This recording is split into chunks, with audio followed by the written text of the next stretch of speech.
This is the Daily Practice podcast with Crystal Borrelli and Andrea Helleman. Hari Om, Hari Om, Hari Om. At the beginning of the year, don't you feel sort of indebted to have these resolutions and to write that this is the first day of the rest of my life? But then I feel like a depression kind of sets in when you kind of realize how hard it is to just change. And like a calendar changing isn't really changing. It's funny that we do it like, okay, January 1st, I'm going to do it. Or Mike does this on like to go back to the gym. He's like, no, I start on Monday. I'm like, why can't you go today and start on Wednesday? He's like, no, I start on Monday. You know what I mean? It's like the beginning of the week. Mm-hmm. I think that for a lot of people that helps them. I think that what happens is that like they say the first week of January at the gym is like the busiest. Mm-hmm. And then it trails off because people get out of routine. So there's like, isn't it like 28 days or is it 40 days it's 28 days or 40 days to really break a habit? I feel like it's like 40. Yeah. 28 days, I think, is like notorious for trying to break cycles of addiction and things like that. Oh, okay. But then maybe it's like breaking that, but then you have to integrate it for it to stay. Yeah. So for a lot of people, it's consistency and it comes back to discipline. Mm-hmm. And it's hard because the routine is like so familiar, right? Mm-hmm. And that like it's familiar. It's so familiar, and we get so comfortable in the familiar, and what we think is love or what we think is. It's like the thing of like the grass is always greener on the other side, and then you get there and you're like, it's actually the same color. It's just the way the light hits it that looks different. Totally, you know? It always is. Yeah. Yeah. So I think it's staying consistent, and so with the consistency, it's small things like. You know, if you're going to make changes in your life, it can be one big thing, sure, but maybe don't overload your plate where it becomes unattainable or, you know, it becomes too much. Like it's, that's why it's like a word is good. And the word means quite a bit that can have a profound difference. Like mine was pause, but that pause is to like, so I can speak from a better place of love and not reaction to hurt people. You know what I mean? Like, or not speaking from your own triggers. I think because you're 1,000%. Because you're not doing it to hurt people. You're speaking from the hurt. Totally. Or ego or just, I think I'm funny, but I'm not.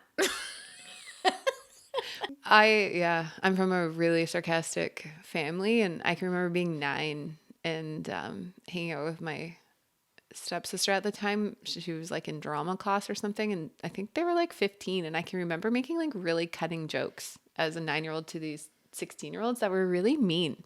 Like I was really good at it. Yeah, kids are mean. Yeah, but you could see it just kind of hit them a little differently because they weren't. I wonder if they're still holding that. If they're like that one time that I was told this by my 9-year-old niece, and she fucked me up. You should talk to them and ask them. Or call them and apologize. There's some landmark shit for you. No, I'm not into that. But I wouldn't mind like doing a mantra. I wouldn't mind doing a mantra to let it go for them. I don't think I need to call them. Like I haven't been in contact with these people for like decades and decades. Yeah, it's on them anyway. It doesn't, even if you were to apologize, it's on their own work to figure it out. The Tryambakam mantra. Okay, let's hit it.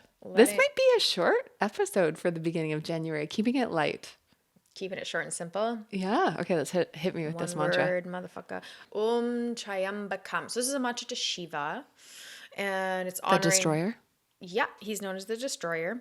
Well done, Andrea. I'm really You're learning. Soaking You're it getting up. it. You're getting it. Yeah, Shiva, destroyer, but with the completion, the ending, the letting go of attachments. They talk about like letting go in the cucumber. The cucumber is ripe and freed from the gourd. Then liberation happens. Yeah, so it's funny that, and I don't usually say that in like when I explain it because people are like, ripe from the cucumber, what? But what they're talking about is once that is ripe and ready, it breaks free, and that idea of like breaking free from attachment, breaking free from the ego. So you're letting go of something completely so that liberation can come forth. And this is Shiva's realm. All right, ready? Okay. Right. Om Tryambakam Yajamahe Sugandhim Pushtivaranam Urvarukamiva Bandhanam Mrityor Mokshiha Mamritat Om Tryambakam Yajamahe Sugandhim Pushtivaranam Urvarukamiva bandhanam mrityurmokshiha mamritat. Om Tryambakam Yajamahe Sugandhim Pushtivaranam Urvarukamiva bandhanam mrityurmokshiha mamritat. Swaha Swaha, Swaha.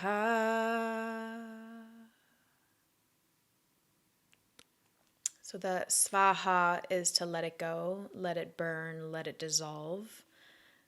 So we find our freedom. That's a good one. I want to keep this podcast super short and sweet because I want people to kind of be like lighter and easier on themselves, I think, when like looking at 2023 and not being overwhelmed maybe by their resolutions and all their... I also think that people are ready to fucking go. Like the last 2 years have been like suppressive and I love that your word is pause and you're like, but people are ready to fucking go. Yeah. But Let's it's do true, this. aren't you people? Like we have a moment of freedom and let's take it and let's really live our to the fullest and really get the shit done that you're here to do because the time is now. Kind of how we're talking about like darkness and light and two things being able to be true at the same time. And like being fast and slow, pausing and being prolific. Like I like that your word for 2023 is pause, mine's prolific, but you kind of have to do both of them together. Of course. Or like It's the world that we live in, that dualism. Well, then do you think your homework for this week should be to write out what your word is, but then what the opposite of it is? So usually you do the other way. Okay. What's your negative? What's your pattern? What's holding you back? What are you ready to let go of? What has created any disturbance in your life? Write that out and then call on and write the positive action of that. How are you going to embody this? What are your steps? What's the first step to creating it? And then maybe what is a word that sums it all up? Okay, so if mine word that I'm coming up with is prolific, like I wonder if that's kind of based on me not feeling like I'm a closer on a few things, and I want to clear up You need to close those some loose shit up. ends. Yeah. But then if you want to pause, what do you think's your negative off of that? Is it just like not being conscious and just like...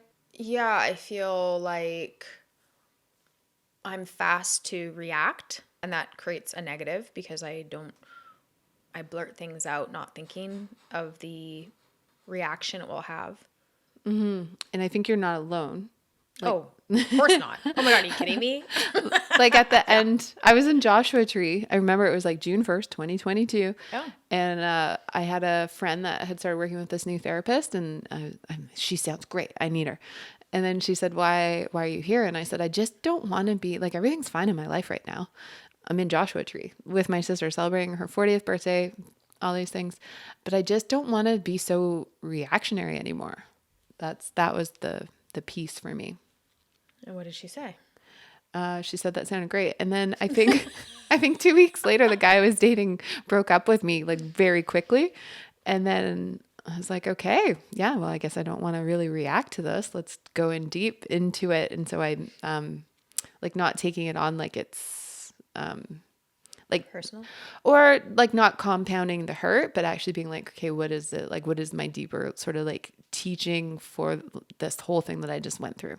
Mm-hmm.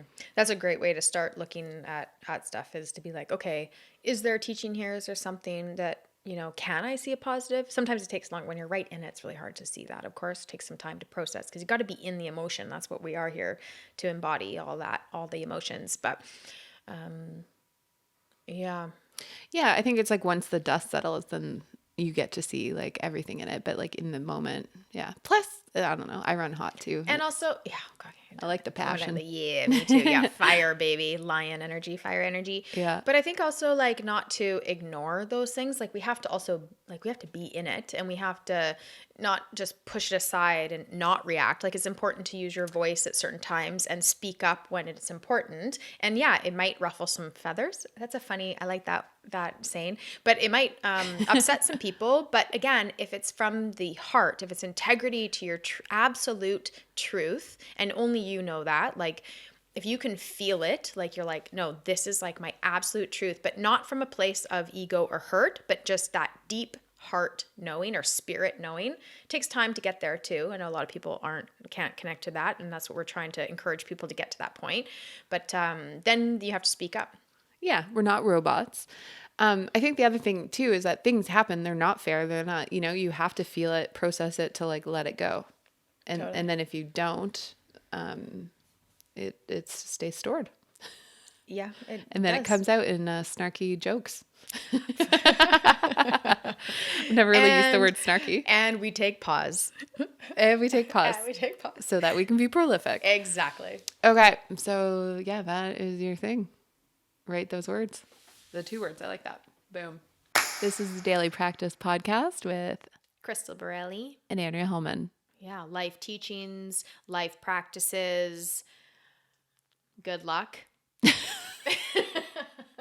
Om Hari Om Hari Om Hari Om. If you want to check us out on the World Wide Web, our website is thedailypractice.life, and on there we have all kinds of resources, but we have a free full moon course. It's about an hour long. There's a yoga practice, pranayama, you'll learn a mantra as well as story time, and all taught by Crystal Borrelli.